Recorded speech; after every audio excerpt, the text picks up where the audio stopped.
Alguma vez passou pela cabeça o que de fato acontece dentro do crânio durante um impacto forte? Hoje a gente vai dar uma olhada bem de perto nas contusões cerebrais hemorrágicas, que, para simplificar, é basicamente um roxo, um hematoma, só que no órgão mais importante do nosso corpo. Para entender isso, é só pensar na física de uma batida de carro. O veículo para de uma vez, mas o nosso corpo é projetado para frente, certo? Pois é, algo muito parecido acontece com o nosso cérebro. Ele fica ali flutuando dentro do crânio, e quando a cabeça para bruscamente, ele continua em movimento.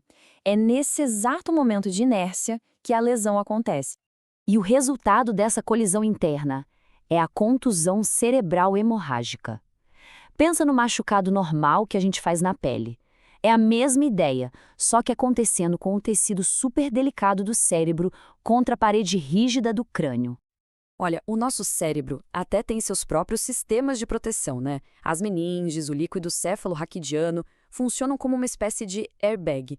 Mas no impacto realmente forte, essa proteção toda não dá conta e o cérebro acaba se chocando com bastante violência contra o osso.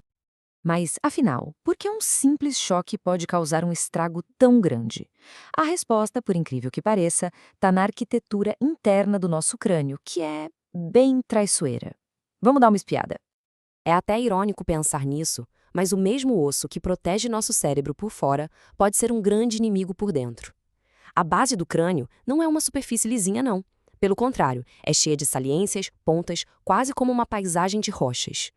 E essa geografia toda irregular explica o porquê de certas áreas do cérebro serem muito mais vulneráveis a lesões. Os lobos frontais e temporais, por exemplo, ficam apoiados exatamente sobre essas partes mais acidentadas do crânio. Agora, imagina só o cérebro, que é um tecido super mole, se movendo para lá e para cá, em cima dessas superfícies ósseas. Estruturas como o teto das órbitas acabam funcionando quase como um ralador, sabe?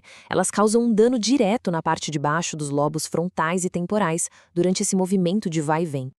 E o dano não para no primeiro impacto, não. Pensa numa bola de bilhar. O cérebro pode ricochetear dentro do crânio, criando uma segunda onda de lesão num lugar completamente diferente. É o que a gente chama de efeito eco. E aqui a gente entra no conceito de lesão por golpe e contragolpe. O golpe, como o nome já diz, é a lesão que acontece no local exato do impacto inicial. Já o contragolpe é o dano que acontece no lado oposto, quando o cérebro é jogado para trás e bate na outra extremidade do crânio. O que isso quer dizer na prática? Que um único golpe na cabeça pode, na verdade, causar danos em dois pontos opostos. Uma pancada na testa pode machucar a parte de trás do cérebro e o contrário também é verdade. É um efeito dominó perigosíssimo acontecendo ali dentro. Ok, então a gente já entendeu como a lesão acontece. Mas como ela aparece nos exames? Vamos entrar um pouquinho no mundo da imagem médica para ver como os radiologistas conseguem identificar esses hematomas no cérebro. Olha só, aqui tem um guia bem rápido para entender uma tomografia.